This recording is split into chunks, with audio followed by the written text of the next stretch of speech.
primeira edição. Boa tarde. Aumentam os casos de AIDS no Espírito Santo.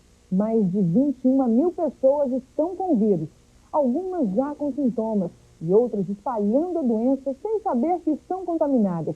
A incidência da AIDS em mulheres capixabas é considerada uma das maiores do país. Segundo o boletim da Secretaria Estadual de Saúde, de 1985 a 1993, foram notificados no Espírito Santo 398 casos de AIDS. 195 pessoas morreram, 6 eram crianças. A Grande Vitória concentra a maior quantidade de aidéticos e na cidade de Vitória está a maioria dos casos, 140. Do total de casos de AIDS no estado, 333 são homens e 65 mulheres. A cada 2 homens contaminados aparece uma mulher. Essa é uma das maiores incidências no país. A transmissão sexual é a forma de contágio mais comum, 67,34%, sendo que 23% dos doentes contraíram a AIDS numa relação homossexual. O balanço da Secretaria também mostra que 1.194 pessoas têm o vírus HIV e já começaram a apresentar os sintomas da AIDS. E 20 mil têm o vírus, mas não sabem que podem espalhar a doença. Com o aumento das pessoas infectadas pela AIDS e que não sabem disso, e com a redução das verbas para a saúde pública, a coordenadora do programa de AIDS do Espírito Santo prevê que a situação da doença tende a piorar muito. O aidético custa 3 vezes mais do que os outros pacientes. E sem dinheiro, fica difícil aumentar o número de leitos existentes e também melhorar a prevenção.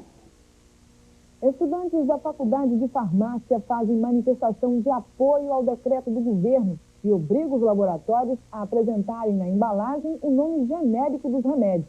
Por exemplo, dipirona no lugar de Novalgina. Os estudantes da Faculdade de Farmácia se concentraram na Praça 8 e explicaram à população o que significa o decreto do governo. Eles são totalmente favoráveis à troca do nome fantasia dos remédios pelo nome genérico. Segundo os estudantes, isso vai ajudar as pessoas a escolherem entre várias opções o remédio mais barato. Só que as opções agora já não são tantas. Os grandes laboratórios ganharam uma liminar na justiça e não precisam mais cumprir o decreto. De qualquer forma, PROCON, Conselho de Farmácia e Vigilância Sanitária começaram hoje uma fiscalização nas distribuidoras de remédios. O principal ponto da fiscalização seria verificar se as embalagens dos remédios estão recebendo etiquetas destacando o princípio ativo dos medicamentos ao invés do nome fantasia. Só que isso ficou em segundo plano. Muitas indústrias ganharam ontem liminar na justiça e agora não precisam mais cumprir o decreto.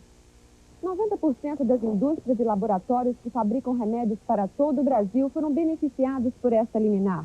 Isso significa que apenas os pequenos laboratórios que produzem remédios pouco usados vão ter que cumprir o decreto destacando o nome genérico dos medicamentos. Mesmo com o decreto atingindo poucas indústrias, a fiscalização vai continuar. As equipes estão verificando também se as distribuidoras têm farmacêutico responsável e licença sanitária. A primeira empresa fiscalizada hoje foi autuada por estar descumprindo esses 2 itens. Outras notícias logo depois dos comerciais.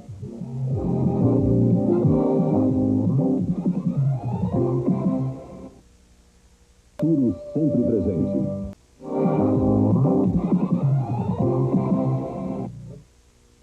Procuradoria da Justiça vai abrir processo criminal contra mais 3 empresas sonegadoras de impostos. São 2 tipos de ação, uma de cobrança da dívida e outra por emissão de nota calçada. Nesse tipo de nota, o sonegador coloca na segunda via um valor bem abaixo da venda. Essa nota fraudada vai para a Secretaria da Fazenda. O Procurador-Geral do Estado diz que esse crime é inafiançável. Falta de informação faz família de presidiário passar aperto sem necessidade. Todo preso segurado pelo INSS tem direito a requerer o auxílio reclusão, um benefício pouco usado no Espírito Santo. O Estado tem hoje 3.174 presos. Quase todos deixaram para trás mulher, filhos e pais. Quando o detento é segurado no INSS, os dependentes dele podem recorrer ao auxílio reclusão, que é semelhante à pensão por morte. No mês passado, o INSS gastou 1.500.000 cruzeiros reais com o pagamento de 113 auxílios.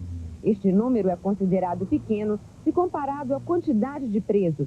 Em relação aos benefícios requeridos na Previdência, nós poderíamos dizer que auxílio reclusão é o mínimo que é procurado.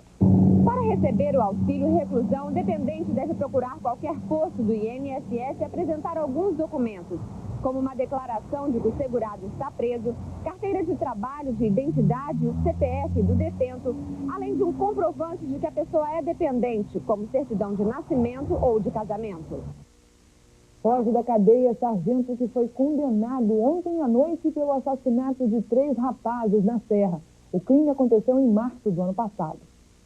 O julgamento aconteceu ontem e terminou às 10 da noite.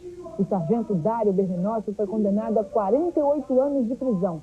Logo depois do julgamento, o sargento voltou para o quartel da Polícia Militar, em Maruípe, onde estava detido. De madrugada, o sargento fugiu misteriosamente. O comando da Polícia Militar informou agora há pouco que vai abrir sindicância para apurar a fuga do sargento.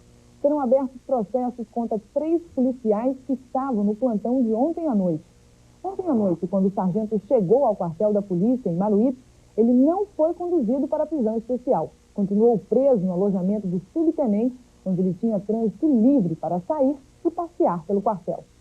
A seguir, o secretário dos Transportes promete ônibus de graça para a população.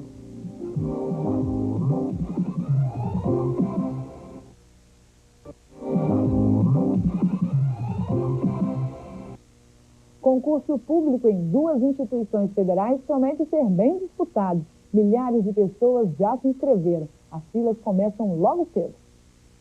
Para o concurso do Tribunal Regional do Trabalho, as inscrições estão sendo feitas no prédio da Receita Federal. Desde que foram abertas, a cena é sempre essa: longas filas. O principal atrativo são os salários, que vão de 28 mil a 112 mil cruzeiros reais. As inscrições terminam sexta-feira.